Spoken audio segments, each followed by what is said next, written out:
ಸಖತ್ ಟೇಸ್ಟಿಯಾಗಿರೋಂಥ ಸ್ಪೈಸಿಯಾಗಿರೋಂಥ crab gravy ಬಿಸಿ ಅನ್ನದ ಜೊತೆಗೆ ನೀರು ದೋಸೆ ಜೊತೆಗೆ ಸೂಪರ್ ಕಾಂಬಿನೇಷನು. ಹೇಗೆ ಮಾಡೋದು ಬನ್ನಿ ನೋಡೋಣ. 1 kg ಕ್ರ್ಯಾಬ್ನ ಕ್ಲೀನ್ ಮಾಡ್ಕೊಂಡು ತೆಗೆದಿಟ್ಕೊಂಡಿದ್ದೀನಿ. ಪ್ಯಾನ್ಗೆ 2 ಟೇಬಲ್ ಸ್ಪೂನಷ್ಟು ಎಣ್ಣೆ, 1 ಟೀ ಸ್ಪೂನ್ ಜೀರಿಗೆ, 1 ಟೀ ಸ್ಪೂನ್ ಸೋಂಪು, 1 ಟೀ ಸ್ಪೂನಷ್ಟು ಕಾಳು ಮೆಣಸನ್ನು ಹಾಕ್ಕೊಂಡು ಫ್ರೈ ಮಾಡ್ಕೊಂಡಿದ್ದೀನಿ.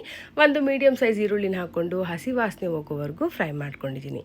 ಈಗ ಇದಕ್ಕೆ 4 ಮಣ್ಣು ಕಟ್ಟಿರೋ ಮೆಣಸಿನ್ಕಾಯಿನ ಸೇರಿಸ್ಕೊಂಡಿದ್ದೀನಿ. 2 ಮೀಡಿಯಮ್ ಸೈಜು ಟೊಮೆಟೊನ ಹಾಕ್ಕೊಂಡು ಫ್ರೈ ಮಾಡ್ಕೊಳ್ತಾ ಇದ್ದೀನಿ. ಈಗ ಇದಕ್ಕೆ ಚಿಟಿಕೆ ಅರಿಶಿನ, 1 ಟೀ ಸ್ಪೂನ್ ಖಾರದ ಪುಡಿ, 2 ಟೀ ಸ್ಪೂನ್ ಧನಿಯಾ ಪುಡಿನ ಹಾಕ್ಕೊಂಡು ಫ್ರೈ ಮಾಡ್ಕೊಂಡಿದ್ದೀನಿ. ಈಗ ಇದಕ್ಕೆ 1/4 ಗ್ಲಾಸಷ್ಟು ನೀರನ್ನು ಹಾಕ್ಕೊಂಡು ಟೊಮೆಟೊ ಚೆನ್ನಾಗಿ ಬೇಯೋವರೆಗೂ ಇದನ್ನು ಬೇಯಿಸ್ಕೊಂಡಿದ್ದೀನಿ. ಈಗ ಟೊಮೆಟೊ ಎಲ್ಲ ಚೆನ್ನಾಗಿ ಬೆಂದಿದೆ.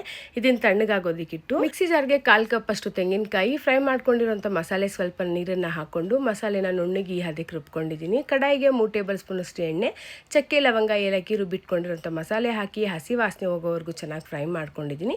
ಈಗ ಇದಕ್ಕೆ ನೀರನ್ನು ಸೇರಿಸ್ಕೊಳ್ತಾ ಇದ್ದೀನಿ. ಈಗ ಇದನ್ನು ಚೆನ್ನಾಗಿ ತಿರುಗಿಸ್ಕೊಂಡು ರುಚಿಗೆ ತಕ್ಕಷ್ಟು ಉಪ್ಪು ಹಾಕಿ ಗ್ರೇವಿ ಚೆನ್ನಾಗಿ ಕುದಿ ಬಂದಮೇಲೆ ಕ್ರ್ಯಾಬನ್ನು ಹಾಕಿ 5 ನಿಮಿಷ ಮೀಡಿಯಮ್ ಫ್ಲೇಮಲ್ಲೇ ಬೇಯಿಸ್ಕೊಂಡ್ರೆ ಕ್ರ್ಯಾಬಲ್ಲಿರೋಂಥ ರಸ ಎಲ್ಲ ಚೆನ್ನಾಗಿ ಬಿಟ್ಕೊಳ್ಳುತ್ತೆ. ಸಖತ್ ಟೇಸ್ಟಿಯಾಗಿ ಕ್ರ್ಯಾಬ್ ಗ್ರೇವಿ ರೆಡಿ ಆಗುತ್ತೆ. ಒಂದು ಸಾರಿ ಮಾಡಿದ್ರೆ ಮತ್ತೆ ಮತ್ತೆ ಮಾಡಿ ತಿಂತೀರಾ, ಅಷ್ಟು ರುಚಿಯಾಗಿರುತ್ತೆ. ಈಗ ಕ್ರ್ಯಾಬ್ ಗ್ರೇವಿ ರೆಡಿ ಆಗಿದೆ. ಸ್ವಲ್ಪ ಕೊತ್ತಂಬರಿ ಸೊಪ್ಪನ್ನು ಹಾಕ್ತಾ ಇದ್ದೀನಿ. ಖಂಡಿತ ಸಮಯ ಸಿಕ್ಕರೆ ಒಂದು ಸಾರಿ ಟ್ರೈ ಮಾಡಿ, ನಿಮಗೆ ಇಷ್ಟ ಆಗುತ್ತೆ. ವಿಡಿಯೋ ಇಷ್ಟ ಆದರೆ ಲೈಕ್ ಮಾಡಿ. Thank you so much for watching.